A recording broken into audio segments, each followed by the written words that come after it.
The Battle of the Bulge was a major German offensive campaign launched through the densely forested Ardennes region of Wallonia in Belgium, France, and Luxembourg on the Western Front toward the end of World War II in Europe. The surprise attack caught the Allied forces completely off guard. United States forces bore the brunt of the attack and incurred their highest casualties for any operation during the war. The battle also severely depleted Germany's armored forces on the Western Front, and Germany was largely unable to replace them. German personnel, and later Luftwaffe aircraft, also sustained heavy losses. Different forces referred to the battle by different names. The Germans referred to it officially as Unternehmen am Rhein, or usually Ardennen Offensive or Rundstedt Offensive, while the French named it the Bataille des Ardennes. The Allies called it the Ardennes Counter-Offensive. The phrase "Battle of the Bulge" was coined by contemporary press to describe the way the Allied front line bulged inward on wartime news maps and became the most widely used name for the battle. The German offensive was supported by several subordinate actions including Operations Unternehmen Bodenplatte, Greif and Wahrung, as well as stopping Allied transport over the Channel to the port city of Antwerp.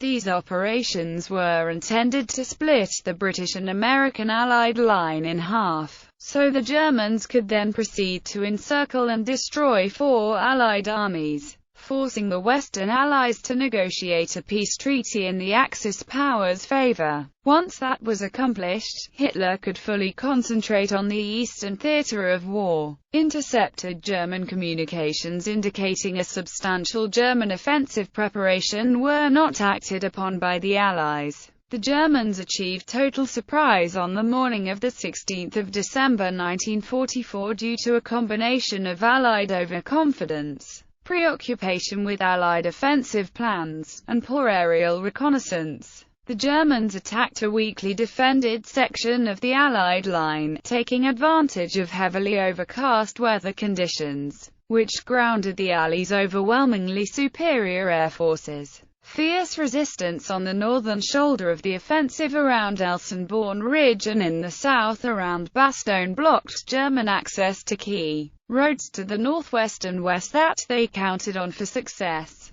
Columns of armor and infantry that were supposed to advance along parallel routes found themselves on the same roads. This and terrain that favored the defenders through the German advance behind schedule and allowed the Allies to reinforce the thinly placed troops. Improved weather conditions permitted air attacks on German forces and supply lines, which sealed the failure of the offensive. In the wake of the defeat, many experienced German units were left severely depleted of men and equipment. As survivors retreated to the defenses of the Siegfried Line, the Germans' initial attack included 200,000 men, 340 tanks and 280 other tracked vehicles. Between 67,200 and 125,000 of their men were killed, missing or wounded. For the Americans, 610,000 men were involved in the battle, of whom 89,000 were casualties, including up to 19,000 killed, along with the Battle of Okinawa and the Battle of Luzon. It was one of the largest and bloodiest battles fought by the United States in World War II.